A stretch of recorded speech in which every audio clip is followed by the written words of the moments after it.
Don't worry, folks. I'm not going to do what everybody else is doing. I'm not going to compare this movie to something else. That being said, it's time to review The Hunger Games: Catching Fire.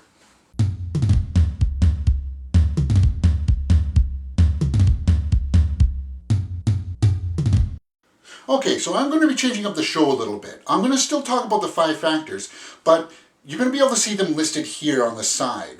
And in cases where I'm not going to be talking about all of them, we'll just get rid of the ones that we're not going to talk about.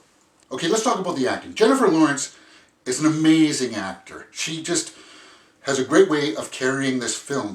You really get the presence that she's carrying this weight of being a victor of the Hunger Games. And because of the difficult subject matter, yeah, she cries a lot, but you also see moments of anger and frustration. She just has a great way of pulling you in with just her facial expressions. Like there is this great scene where she goes from being hurt to being sad to being angry, and then it's just like, great job. The supporting cast is also really good here.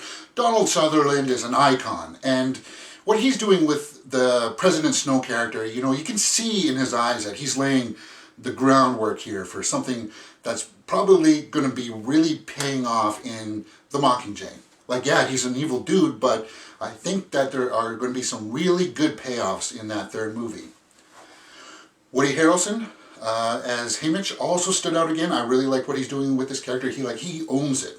Elizabeth Banks with her costumes, the look on her face when she's reading out the tributes this time around. I just thought, wow, these supporting characters are really, really well done. And I think a lot of that had to do because they had some better direction this time around.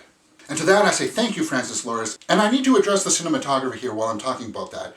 This time around there was no shaky cam for things. It was a lot more of wide scope cinematic shots that really helped you get into the scene. Francis Lawrence is also going to be doing The Mockingjay Part 1 and Part 2. So we should look forward to some more good stuff. Going back to the directing, I thought the pacing was really well done. I like how it felt almost like 2 movies in one. Part 1 dealt with the repercussions of the first movie, what it was like for them to go back and deal with some of the drama that had to go on. And then Part 2 was the actual Hunger Games. And that whole process of going to the Capitol again, going through the parades. It was a nice spectacle to watch because I haven't read the books. It was just so well done. Like when they were getting ready to lift up, my heart was racing, my hands actually started to sweat a little bit. Partially due because something that happened as she was getting raised up, something really kind of crappy happened. But when the actual game started, the arena, they actually did some really neat, interesting things with it. And just to harken back on some of the supporting characters, some of the other tributes, they added a nice splash of contrast. A nice splash of paint that made everything feel a little bit more grandiose. Particularly Jenna Malone's character and the guy who played Finnick.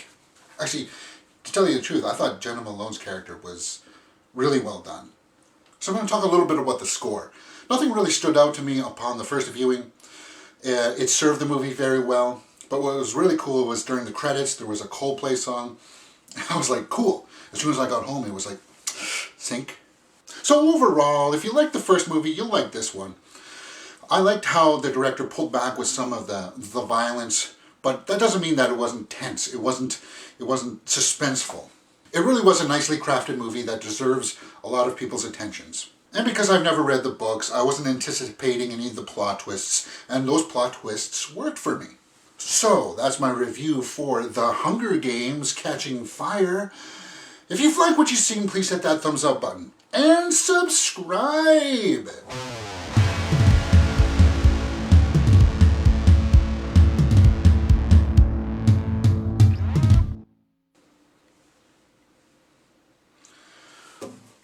Subscribe. No, don't subscribe. And the first part of the movie deals with them going around to the different districts, making speeches. Really boring stuff, actually. No.